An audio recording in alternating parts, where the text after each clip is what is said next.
Nous parlons des relations maintenant. Alléluia. La Saint-Valentin est dans 2 jours à partir de maintenant. Il y a beaucoup de personnes dont la vie va plonger brutalement. Je ne dis pas qu'il y a quelque chose de mal en soi, mais leur vie va plonger. Ils ne sont même pas restés bien avec Dieu et pourtant ils se projettent. Ils planifient toutes sortes de choses en excluant Dieu. Ils ont acheté des fleurs. Ils ont payé le lieu qu'ils vont utiliser, et Dieu n'entre pas du tout dans ce calcul. Dieu, j'ai l'habitude que tu interrompes ma joie. Mets-toi de côté. Quand j'aurai besoin de toi, je viendrai. Pour l'instant, laisse-moi faire. Maintenant, regardez, laissez-moi vous dire, mesdames et messieurs, c'est la folie d'aimer Dieu qui nous a conduits jusqu'ici. N'arrivez jamais à un point où vous devenez trop intelligent, trop occidentalisé pour redevenir comme un enfant. Sommes-nous ensemble? Il y a beaucoup de personnes en ce moment dont le pédigré, le rang et le prestige sont arrivés à un point où cela a remplacé Dieu et a chassé Dieu de leur vie. Vous savez, quand nous avons commencé, nous étions pauvres, sans argent. Mais maintenant nous sommes milliardaires, nous parlons de choses sérieuses. Mon téléphone ne peut même pas tomber par terre. Mes vêtements, est-ce que vous savez combien ça coûte? Et pendant que vous racontez toutes ces sottises, le monde spirituel vous observe. L'homme riche insensé, en un seul jour, est tombé. On a même réclamé sa vie ce jour-là. Mesdames et messieurs, écoutez-moi s'il vous plaît. Votre passion pour Dieu n'a rien à voir avec le fanatisme, et ce n'est pas une affaire réservée aux prédicateurs. Ne laissez pas la passion pour Dieu uniquement aux pasteurs et aux prédicateurs en disant « Moi, Dieu m'a appelé dans l'entrepreneuriat, il sait que je ne peux pas l'aimer de cette manière. » Qui vous a dit cela? Allez voir ceux qui ont aimé Dieu en tant que responsables gouvernementaux comme Daniel, en tant qu'économistes comme Joseph. Ils n'étaient pas prédicateurs, et pourtant personne ne pouvait contester leur amour pour Dieu. La question que Dieu te pose en ce moment est celle-ci. Simon, fils de Jonas, m'aimes-tu plus que ceci? Jean 21 verset 15. Car la manière dont beaucoup d'entre nous se précipitent dans la vie nous amène à ignorer Dieu. Nous sommes simplement satisfaits du fait qu'au moins nous nous souvenons d'être sortis pour un appel à l'autel, et nous nous moquons de tout ce qui est spirituel. Mais dès qu'on commence à parler d'argent, de business et d'élévation, là tu parles ma langue. Certains d'entre vous, votre langage de l'amour, c'est l'argent. Repentez-vous. Repentez-vous. Maintenant, écoutez-moi bien, s'il vous plaît, je ne suis pas sarcastique. Je suis sérieux dans cet enseignement. Sommes-nous ensemble maintenant? Repentez-vous. Je continuerai de le dire tant que je serai en vie. Je renoncerai à Koinonia et je la fermerai 1000 fois pour préserver ma relation avec Dieu. Croyez-moi, ce n'est pas un discours vide que je tiens sur cette estrade. Sommes-nous ensemble? J'ai quelque chose de plus que l'or. J'ai quelque chose de plus que l'or. J'ai quelque chose de plus que l'or. Si tout ce que j'ai, c'est Jésus, j'ai quelque chose de plus que l'or. Je le dirai au monde entier. Jésus.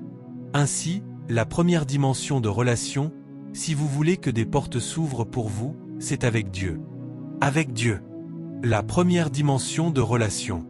Et laissez-moi vous dire ceci. Vous êtes ici et vous n'avez pas encore rencontré le Dieu de la Bible. Quand je ferai l'appel à l'autel, je veux que vous couriez de là où vous êtes. Sachez simplement que c'est pour cela que Jésus vous a amené ici. Donnez-nous Jean 17 verset 3. Il est écrit, « Et la vie éternelle, c'est qu'ils te connaissent, non pas seulement qu'ils récitent une prière. » La vie éternelle, c'est qu'ils te connaissent, toi, le seul vrai Dieu. J'ai cherché et cherché sur toute la terre, j'ai cherché et cherché sur toute la terre, et je n'en ai trouvé aucun. J'ai cherché et cherché sur toute la terre, j'ai cherché et cherché sur toute la terre et j'ai constaté que jusqu'à ce que vous arriviez à un point dans votre vie, mesdames et messieurs, où Dieu signifie tout pour vous, où votre amour et votre passion pour Jésus, votre amour et votre passion pour les choses de l'esprit vous ont entièrement consumé et sont au-dessus de tout autre désir, vous n'êtes pas prêt pour la relation qui ouvre des portes. Il y a des hommes qui se tiennent dans un espace vide, mais à cause de leur amour pour Dieu, ils transportent une porte là où ils se trouvent, la place devant eux et l'ouvrent. Voilà jusqu'où il peut aller. Il a dit, « Je t'ai aimé d'un amour éternel, et je t'ai attiré par ma bonté pleine d'amour. » Jérémie 31 verset 3. Il est temps de revenir à votre vie d'amour. Rendons grâce à Dieu pour cette période qui est célébrée dans le monde entier. C'est une saison de l'amour. Votre premier amour n'est pas votre mari. Ce n'est pas votre femme. Ce ne sont pas vos enfants. C'est à cause de lui qu'ils sont tous arrivés. Ne laissez pas leur présence le chasser. Sommes-nous ensemble maintenant? Jésus, l'amant de nos âmes. C'est ainsi que nous avons commencé, par une poursuite aveugle, sincère et honnête de lui. Seigneur, même si tu ne me bénis jamais, tu as toujours tout mon cœur. Même si tu ne m'élèves jamais, tu as toujours tout mon cœur. Pas, Seigneur, je te donne 2 semaines. Si tu n'agis pas, ne m'en veux pas. Toutes ces choses-là. Non, je t'aime sincèrement. Ce n'est pas une question de prédication. Ce n'est pas à propos de tout cela.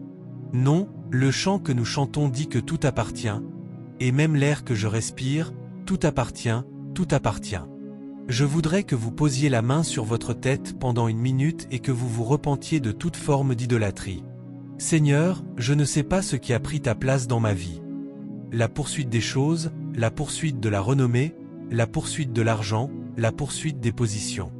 Crie au Seigneur en cette nuit. Oh je reviens, ô amour de mon âme, ô amour de ma destinée, je reviens. L'Église m'a volé mon cœur loin de toi. Le mariage m'a volé mon cœur loin de toi. Un travail m'a volé mon cœur loin de toi.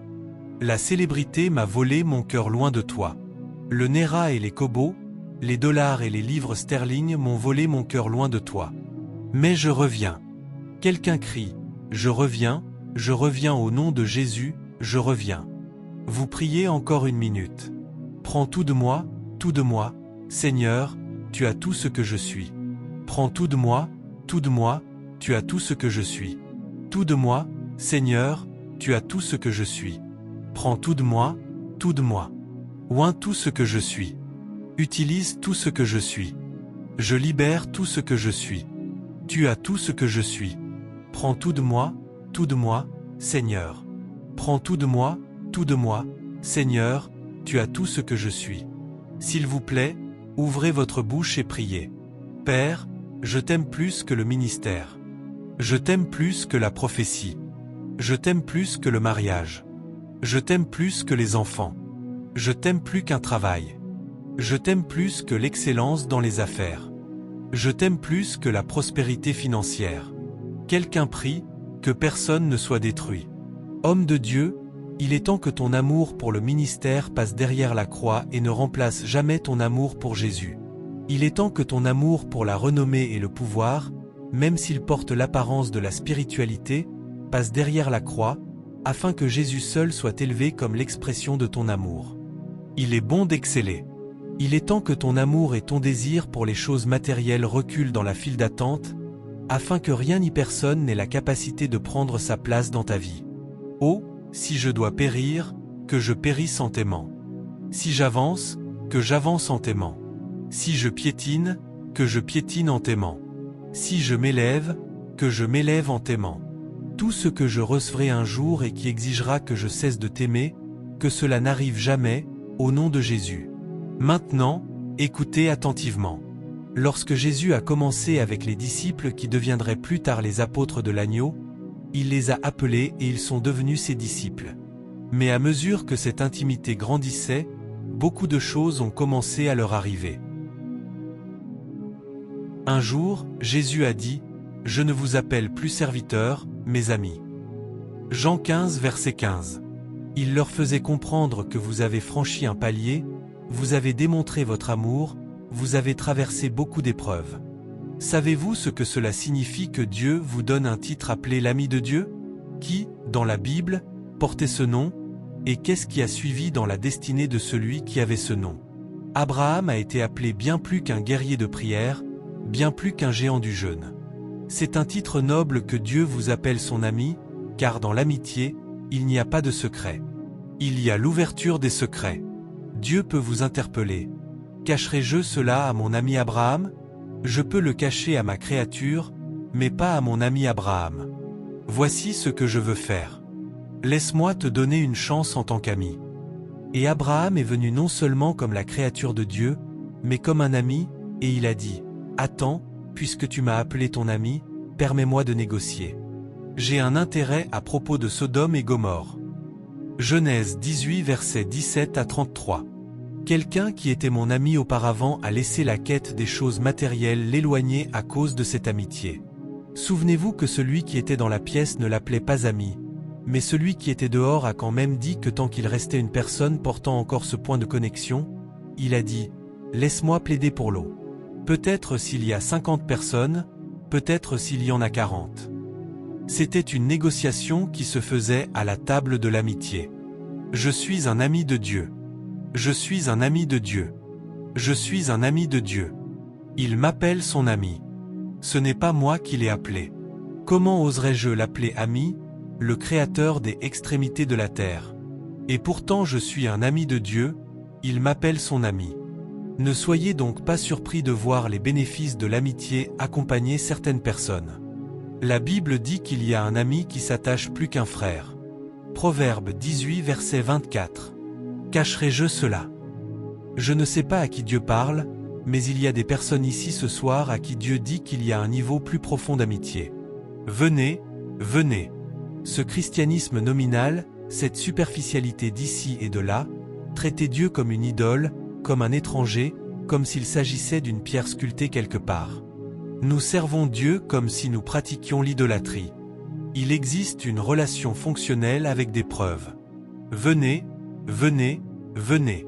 Il y a un fleuve pour vous. Venez. Dieu pousse quelqu'un, viens. Il y a une dimension plus profonde que la simple fréquentation de l'Église, plus que le christianisme nominal, il y a une dimension plus profonde, comme dans Ézéchiel 47 versets 1 à 5. Il y a un fleuve. Dieu appelle un homme de Dieu, met de côté le ministère et vient plus profondément. Tu seras plus efficace lorsque tu deviendras mon ami. Lion de Juda, l'agneau sur le trône, je t'exalte, ô Très-Haut. Je t'adore, je t'adore. Tu es mon ami. Chaque fois que je t'appellerai, tu me répondras, parce qu'un ami répond toujours. Quand je t'appelle, tu me réponds. Chaque fois que je t'appelle, tu me réponds. Écoute-moi. Certains d'entre vous, après ce service, vous devrez peut-être vous hâter d'aller faire une retraite. Dieu te parle, la destinée que tu vois et le niveau de relation que tu offres actuellement à Dieu ne te permettront pas d'y arriver. Ce n'est pas ainsi qu'un manteau prophétique se posera sur toi. Ce n'est pas ainsi qu'un appel apostolique viendra. Ce n'est pas en achetant des costumes et en distribuant des cartes de visite. Non, il y a des fleuves, mesdames et messieurs, et vous devez plonger profondément dans le fleuve. Job a dit qu'il existe un sentier que l'oiseau ne connaît pas, que l'œil du vautour n'a pas vu, où la tanière du lion n'a pas pénétré. Job 28 versets 7 et 8. Ce sont des dimensions très profondes d'intimité avec Dieu. C'est là que réside la puissance dans l'esprit. C'est là que réside le repos dans l'esprit. Écoutez, il existe un domaine dans l'esprit où vous avez tout abandonné parce que vous l'aimez. Lorsque vos mains sont vides, ne tenant plus rien, alors il peut prendre vos mains, et vous découvrirez que vous avez tout. Mesdames et messieurs, s'il vous plaît, écoutez-moi. Notre poursuite banale des choses érode progressivement notre passion pour Dieu. Surtout cette génération, avec tout le respect que je lui dois, il est frappant de voir à quel point nous sommes incroyablement distraits dans la poursuite de tant de choses. J'ai appris des Écritures. J'ai appris par le mentorat, par la sagesse et par l'expérience que tout ce qui prétend te donner ce que seul Dieu peut donner, sache simplement que tu as affaire à une fraude. Toute situation, toute personne qui te dit pouvoir te donner ce que seul Dieu peut donner, est en train de te tromper, car il y a des choses que Dieu seul peut donner. Il est écrit qu'avec Dieu tout est possible. Matthieu 19 verset 26. Aucune quantité de publicité n'apportera une croissance à ton ministère au-delà et au-dessus de la présence de Dieu et de ta relation avec lui. Aucune solidité intellectuelle ne remplacera l'impact de la parole qui vient au moment même de la relation. Que Dieu nous accorde la grâce de revenir à lui, au nom puissant de Jésus-Christ. Amen.